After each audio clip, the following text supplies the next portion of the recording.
hasil diskusi kami terhadap analisis buku guru dan buku siswa dengan kesesuaian capaian pembelajaran. Sebelumnya, perkenalkan, nama saya Nadifa Cahaya Utami dengan NIM 128. Nama saya Salsabila Bayhaqi dengan NIM 146. Nama saya Faisal Naufal dengan NIM 154. Oke, kita langsung ke pemaparan materi yang akan disampaikan oleh saya yang pertama.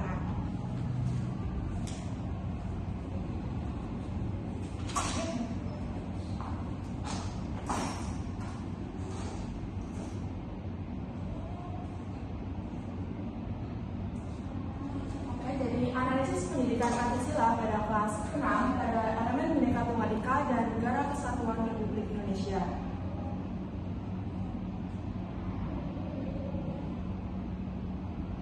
Di sini ada tujuan analisis kita, yaitu untuk meninjau kesesuaian materi buku guru dan buku siswa dalam pendidikan Pancasila kelas 6 dalam capaian pembelajaran fase C kurikulum merdeka pada elemen Bhinneka Tunggal Ika dan Negara Kesatuan Republik Indonesia. Selanjutnya ada peran pendidikan Pancasila. Jadi materi pendidikan Pancasila itu tentunya memiliki peran yang sangat penting karena dapat dibutuhkan di era sekarang dalam membentuk sebuah karakter yang bagus bagi peserta didik dan juga sebagai wawasan kebangsaan bagi generasi yang masih sangat penting pada tingkat sekolah dasar. Jadi pendidikan Pancasila itu juga di tingkat dasar ini memperkuat nilai-nilai yang menekankan mereka untuk mengedepankan kepentingan bersama, mengajarkan saling membantu atau menunjukkan perilaku gotong royong, menghormati, menjaga, menghargai dan melestarikan perbedaan.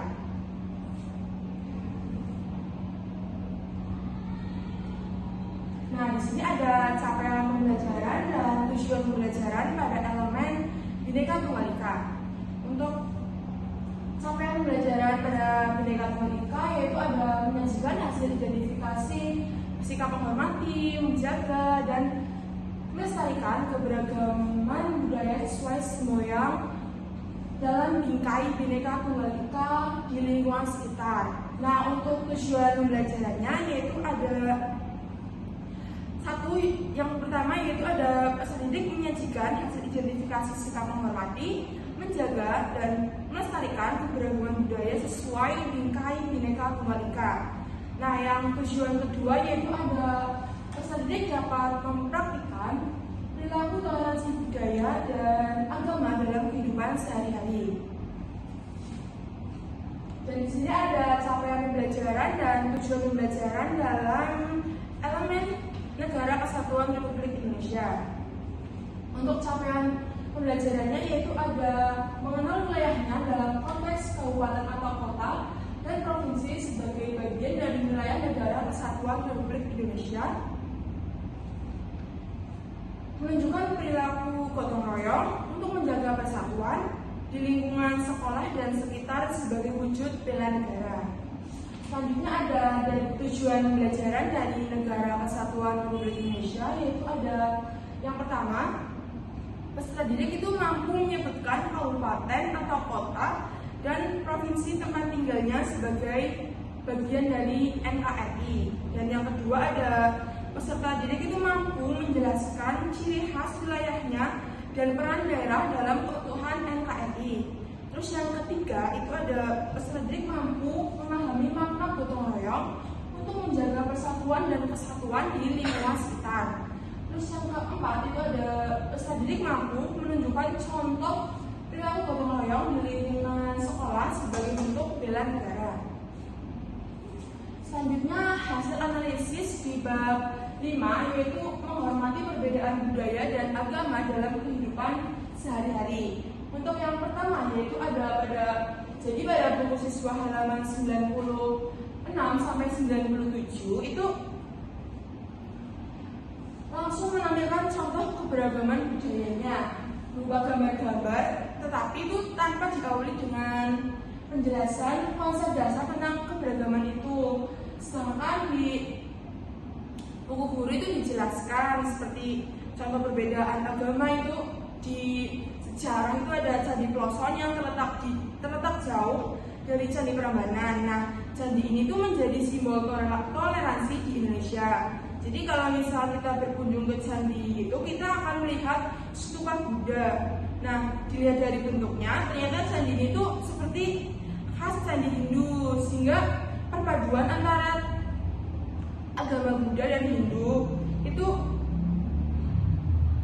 ada berkaitan, sehingga kita tuh harus saling toleransi.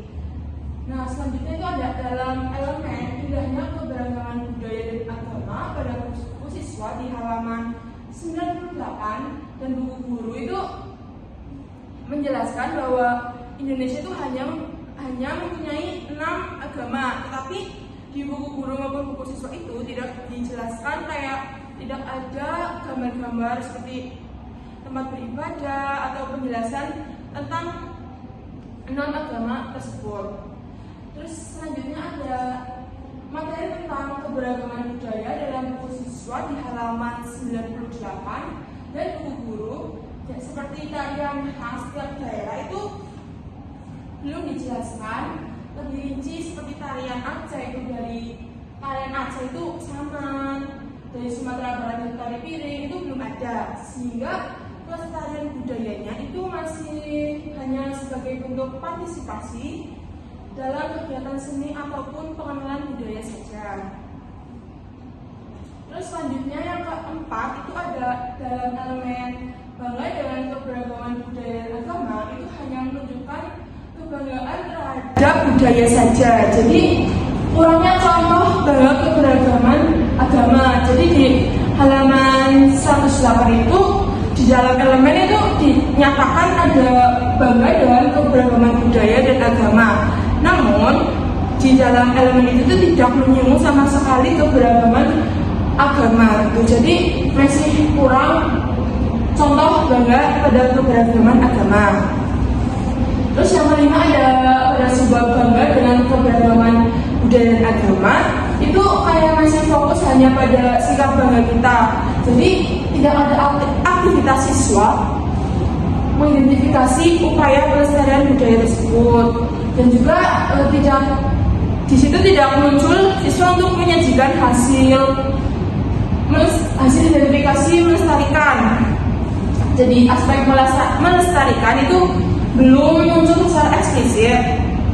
Mungkin bisa saja seperti menyajikan hasil melestarikan itu seperti membuat poster atau mind mapping gitu.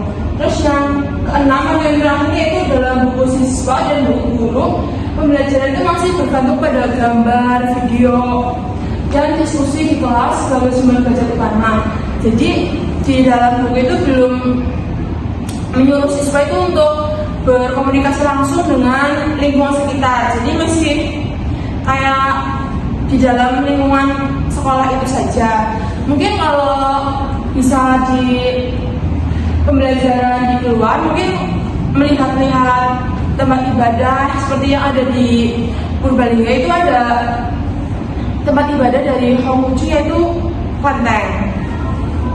Nah, ini ada tambahan lagi tentang 6 keberagaman agama yang ada di Indonesia. Yang pertama itu ada Islam. Nah, tempat ibadah Islam itu kan masjid, kitab sucinya Al-Quran, pemimpinnya Ustadz, dan hari kebesarannya itu Idul Adha dan Idul Fitri. Terus yang kedua ada agama Kristen Protestan, tempat ibadahnya itu ada di gereja, kitab sucinya Alkitab, pemimpinnya pendeta, dan hari besarnya itu ada Natal, Paskah, hari Jumat Agung, dan kenaikan Yesus Kristus. Terus yang ketiga ada Kristen Katolik.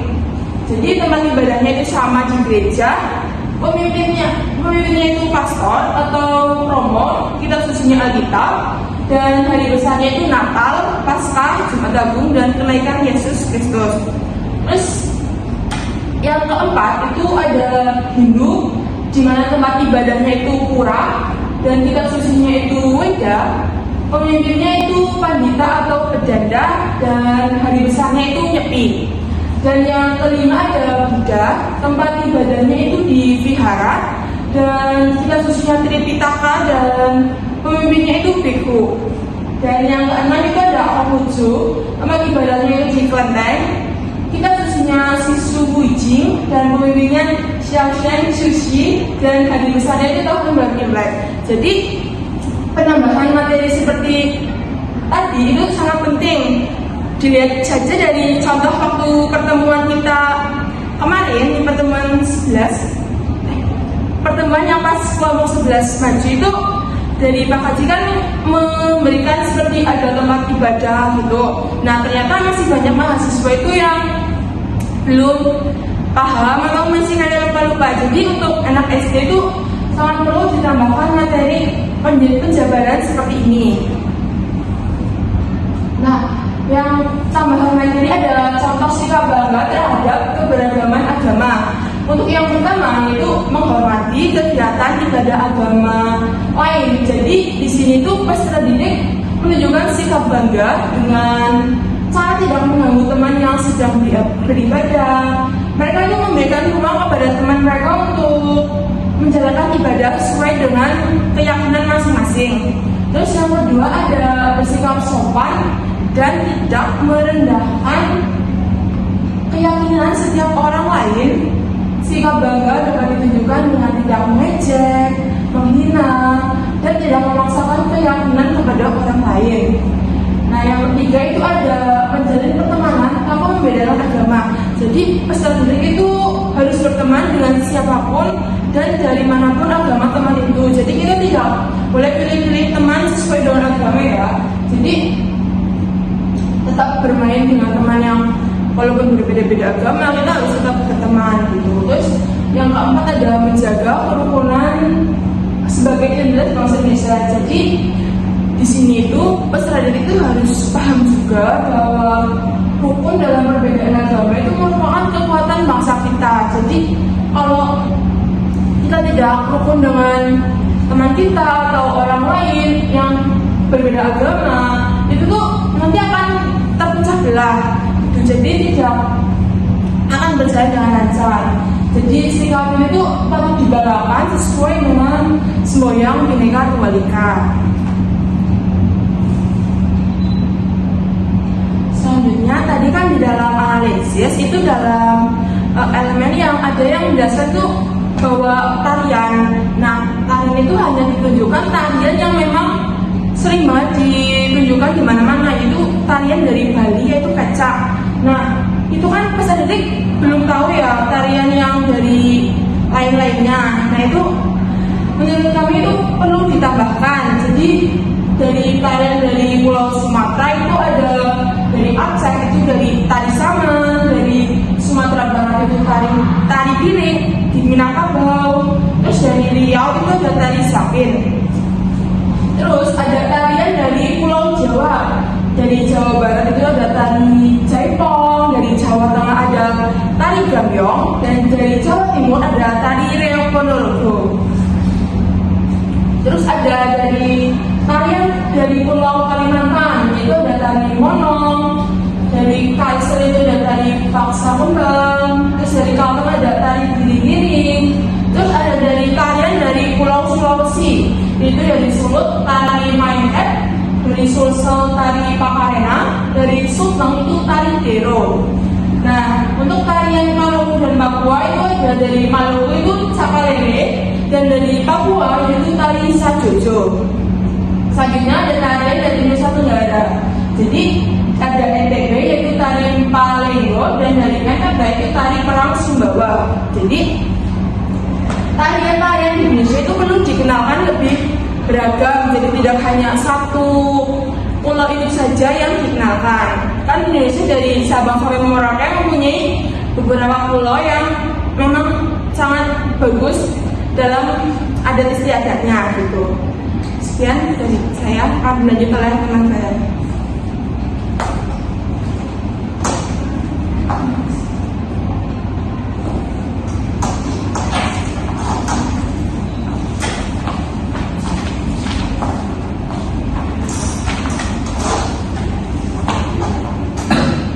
Selanjutnya adalah bab 6, yaitu provinsiku bagian dari wilayah NKRI.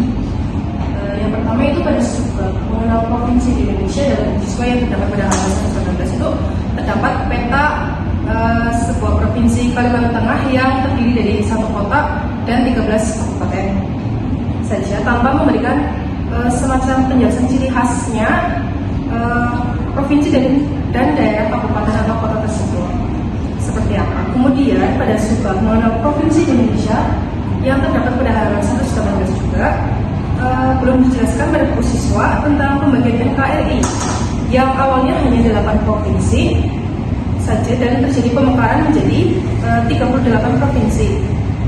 Tetapi di buku guru itu pada halaman 205 terdapat penjelasan mengenai provinsi di Indonesia serta pemilihan gubernur lewat pilkada. Yang kedua, menampilkan salah satu ikon Aceh yaitu Masjid Raya Baitur Rahman. Disusul penjelasan seperti provinsi istimewa atau otonomi yang ada di daerah Aceh, DKI Jakarta, DIY dan Papua dengan ikon masing-masing. Namun kurangnya gambar visual seperti lambang dari provinsi yang bertujuan agar peserta didik itu dapat lebih mengenal setiap wilayahnya menggunakan lambang daerah, bukan hanya ikonnya saja, karena cakupannya itu lebih luas. Yang ketiga ada kurangnya penyajian identifikasi materi yang eksplisit tentang ciri khas provinsiku dan provinsi yang lain. Di bab ini itu hanya terdapat 1 provinsi saja yaitu Kalimantan Tengah dan juga belum dijelaskan ciri khasnya. Tetapi di buku guru itu malah terdapat materi ciri khas daerah di Indonesia yang menampilkan beragam suku di Indonesia. Misalnya ada suku Batak, suku Jawa dan lain-lain. Yang selanjutnya pada bab bangga dengan provinsiku, materi provinsiku istimewa tidak terdapat materinya. Pada bagian ini itu siswa itu diajak untuk menulis surat kepada gubernur dari setiap provinsinya masing-masing yang berisikan ide atau gagasan yang membangun provinsi dari siswa tersebut. Nah, di buku ini pada halaman 214 itu terdapat hanya beberapa materi keistimewaan provinsiku yang dijelaskan beberapa pulau yang dikenal memiliki kekayaan alam yang luas. Selanjutnya ada tambahan materi dari provinsiku bagian dari wilayah NKRI. Yang pertama ada ciri khas provinsi dan daerah kabupaten atau kota yang ada di Indonesia. Kemudian adanya peta daerah dari Sabang sampai Merauke. Sebenarnya di buku guru ini itu terdapat gambar yaitu peta Indonesia dan dengan tanda penomoran dari setiap provinsinya dari 1 sampai 38 provinsi. Kemudian perkembangan pembangunan di wilayah NKRI yang awalnya wilayah Indonesia terbagi menjadi 8 provinsi yang berkembang menjadi 11 provinsi, 27 provinsi, 34 provinsi dan 38 provinsi yang sekarang. Yang kedua, visualisasi pendukung seperti lambang provinsi untuk memahami identitas diri, identitas dari setiap provinsi, sehingga siswa itu lebih mudah mengenali dan membedakan dari beberapa provinsi, tidak hanya dari ikonnya saja. Yang ketiga ada pengertian provinsi dan ciri khas provinsi. Provinsi itu adalah wilayah dari bagian NKRI yang dipimpin atau dibawahi oleh gubernur yang dipilih langsung oleh rakyat melalui pemilihan kepala daerah atau pilkada. Ciri khas provinsi yaitu keunikan yang dimiliki atau karakteristik dari suatu provinsi yang menjadi pembeda antara suatu wilayah provinsi dari provinsi yang lain, seperti budaya, bahasa daerah, jenis makanan, alam dan lain-lain. Yang terakhir yaitu ada menjelaskan tentang keistimewaan provinsi.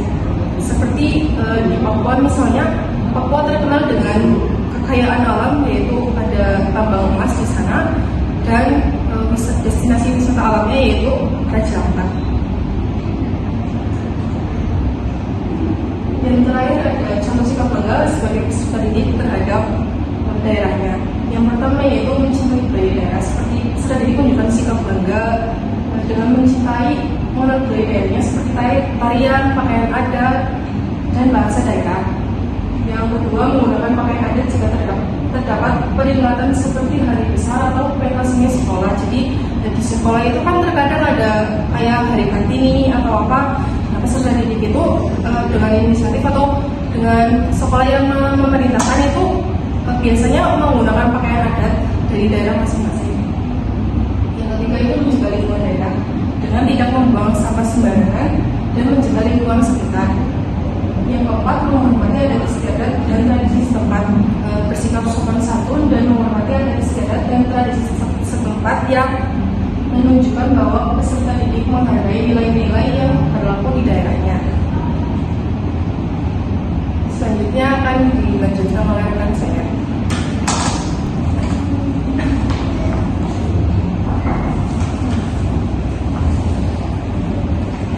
Baik, akan saya lanjutkan mengenai bab 7, yaitu yaitu menjaga persatuan dan kesatuan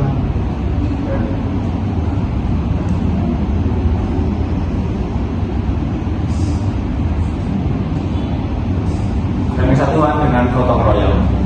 Baik, pada subbab mengenai pentingnya melaksanakan gotong royong, pada buku siswa halaman 138 sampai 140 hanya menampilkan contoh secara umum. Seperti contohnya siswa yang bergotong royong di lingkungan sekolah, di lingkungan rumah, maupun saat bermain bersama teman-teman. Sedangkan di buku guru pada halaman 225 yaitu menampilkan berbagai contoh keberagaman gotong royong dari tiap daerah, seperti Sinoman dari Jawa, Mapalus dari Sulawesi Utara, Rembosol dari masyarakat Toraja, Parangkapola di Sulawesi Selatan, Ngagung dari Kabupaten Bangka, dan lain-lain. Jadi di sini pada buku siswa masih ada kekurangan terkait pengertian gotong royong dari setiap daerah. Mungkin harus ditambahkan juga gotong royong yang berkaitan dengan daerah lain supaya lebih beragam lagi. Lanjut pada materi pentingnya melaksanakan gotong royong. Jadi di buku siswa materinya itu belum menumbuhkan sikap kesadaran lintas etnis dan agama. Jadi aktivitas gotong royong yang ditampilkan itu hanya masuk ke konteks bergotong royong di kelas maupun di rumah. Masih belum ada situasi mengenai perbedaan agama atau suku yang dikaitkan dengan gotong royong. Lalu seperti contohnya saat ada kegiatan keagamaan, semua membantu membersihkan, menata kursi maupun membantu menyiapkan konsumsi pada saat acara besar seperti Maulid nanti. Kegiatan kerja bakti membersihkan selokan di mana semua suku turun tangan tanpa adanya perbedaan. Jadi di sini lebih diperkenalkan lagi pada materi gotong royong, yaitu siswa diajak untuk diberikan pengertian bahwa gotong royong itu bukan hanya untuk suatu etnis saja, tapi untuk etnis yang lain dari berbagai suku, agama, dan lain-lain. Dilanjut di buku siswa pada halaman 146 sampai 157 pada materi mengenal gotong royong di berbagai daerah sudah disebutkan mengenai istilah gotong royong dari luar daerah. Seperti tadi ada Mas Dakari dari Batak dan Sinoman yang berasal dari Jawa. Namun itu hanya membahas sedikit dari beberapa gotong royong yang ada di buku guru. Jadi belum menggambarkan keberagaman budaya gotong royong di Indonesia. Karena kurang lengkap dan bisa mungkin nantinya hanya mengenal dari beberapa daerah saja. Dan diharapkan di sini ada tambahan mengenai keberagaman dari gotong royong di berbagai daerah. Lanjut, jadi belum ada juga pendalaman hubungan gotong royong dengan NKRI. Meskipun pada subbab 1 dan subbab 2 sudah dijelaskan, bahwa manfaat sosial seperti kerja bakti dapat menumbuhkan rasa kebersamaan dan hidup menjadi lebih rukun. Namun penjelasannya masih kurang mengenai dengan melakukan secara bersama maka akan memperkuat rasa persatuan, di mana hal tersebut dapat memperkuat untuk lebih menjaga NKRI. Juga aktivitas yang diberikan hanya berupa praktik mencakup kerja bakti dan belum ada penjelasan bahwa gotong royong juga dapat mencakup kegiatan seperti kegiatan non fisik, dapat dicontohkan seperti kegiatan musyawarah, saling membantu dalam menuangkan ide seperti pada saat berkelompok, juga saat bekerjasama, di mana dalam buku siswa baru hanya menampilkan kegiatan non fisik, dapat dicontohkan seperti kegiatan musyawarah, saling membantu dalam menuangkan ide seperti pada saat berkelompok, juga saat bekerjasama, di mana dalam buku siswa baru hanya menampilkan kerja bakti pada lingkungan maupun secara fisik saja, belum secara emosional. Jadi di sini juga ada tambahan mengenai pengertian gotong royong. Jadi gotong royong adalah nilai leluhur bangsa Indonesia yang mencerminkan semangat kerjasama dan saling membantu tanpa memandang latar belakang, suku, agama, dan ras. Gotong royong merupakan wujud nyata pengalaman sila persatuan Indonesia dan menjadi modal utama dalam menjaga keutuhan NKRI.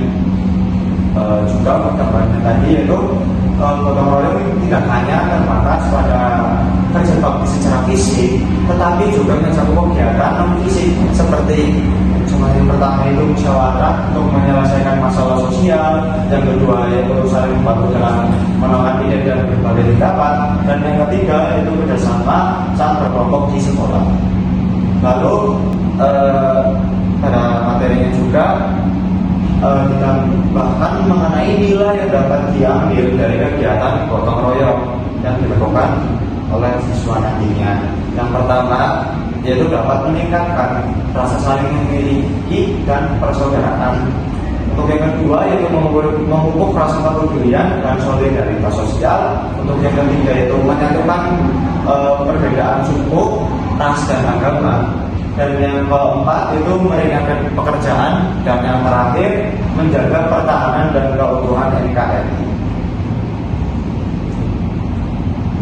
Baik, untuk yang terakhir itu gotong royong dapat memperkuat rasa persatuan dan kesatuan karena melibatkan seluruh lapisan masyarakat tanpa memandang perbedaan. Jadi melalui gotong royong masyarakat Indonesia belajar untuk saling menghargai, menumbuhkan rasa kepedulian, dan memperkuat solidaritas sosial. Jadi gotong royong juga menjadi bentuk bela negara dalam kehidupan sehari-hari seperti membersihkan lingkungan, membantu korban bencana, atau membangun fasilitas umum. Jadi untuk contoh gotong royong lintas etnis dan agama yang ada di sekolah itu, yang pertama saat sekolah mungkin mengadakan peringatan hari besar seperti kegiatan Maulid Nabi, Natal, atau Waisak, siswa dari agama lain dapat membantu seperti menata dan membersihkan ruangan.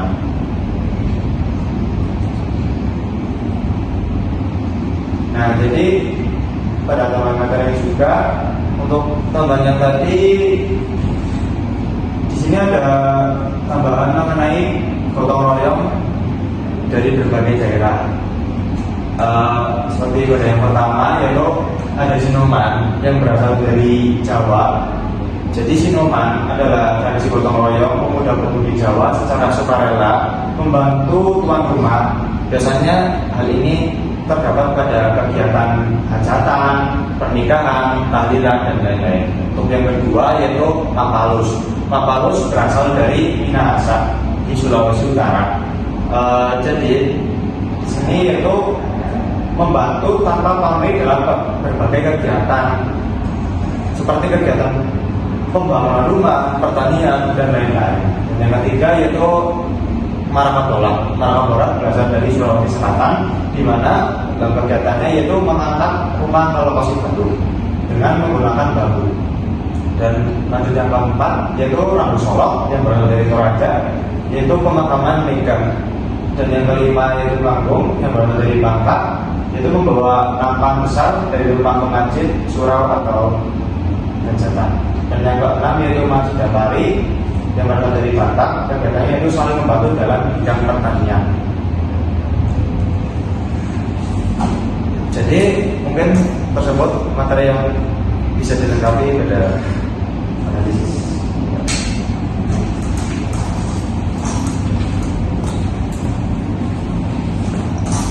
Jadi di sini kesimpulan dari elemen Bhinneka Tunggal Ika yaitu dari hasil analisis kesesuaian antara capaian pembelajaran kelas kelas 6 pada elemen Bhinneka Tunggal Ika dan Negara Kesatuan Republik Indonesia, dapat disimpulkan bahwa materi yang tersaji itu baik dalam buku guru maupun buku siswa itu masih ada beberapa yang memang kurang sesuai, namun juga masih ada sesuai dengan cara pembelajaran, dan beberapa materi itu yang perlu ditambahkan.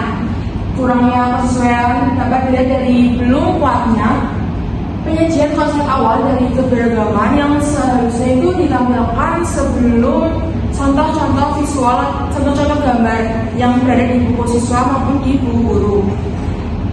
Penjelasan materi tentang keberagaman agama itu masih perlu ditambahkan, jadi masih banyak tentang keberagaman budaya saja. Nah, pelestarian budaya juga masih dibahami sebatas partisipasi dalam kegiatan seni. Kurangnya materi relatif dampak toleran dan intoleran, penyajian hasil identifikasi itu masih perlu ditambahkan. Jadi elemen ini masih diperlukan penguatan ke dalam materi refleksi, penyajian dan identifikasi, dan juga pemanfaatan lingkungan masih kurangnya penyajian. Jadi di buku siswa maupun buku guru itu masih ada beberapa yang belum sesuai dengan capaian pembelajaran di fase saya kelas 6 elemen Bhinneka Tunggal Ika. Untuk yang menyajikan hasil identifikasi sikap menghormati itu sudah ada di buku guru seperti di halaman 101, dan sikap menyajikan hasil identifikasi sikap menjaga itu juga ada di buku guru maupun buku siswa. Namun dalam menyajikan hasil identifikasi sikap melestarikan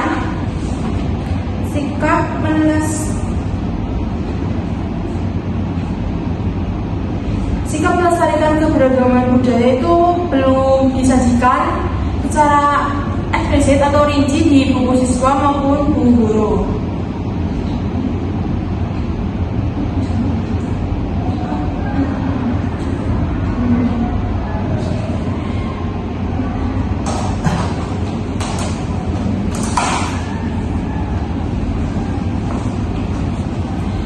Jadi sekian presentasi dari kelompok kami. Mohon maaf apabila banyak perkataannya salah atau keliruan. Kami mohon maaf sebesar-besarnya. Kami akhiri. Wassalamualaikum warahmatullahi wabarakatuh.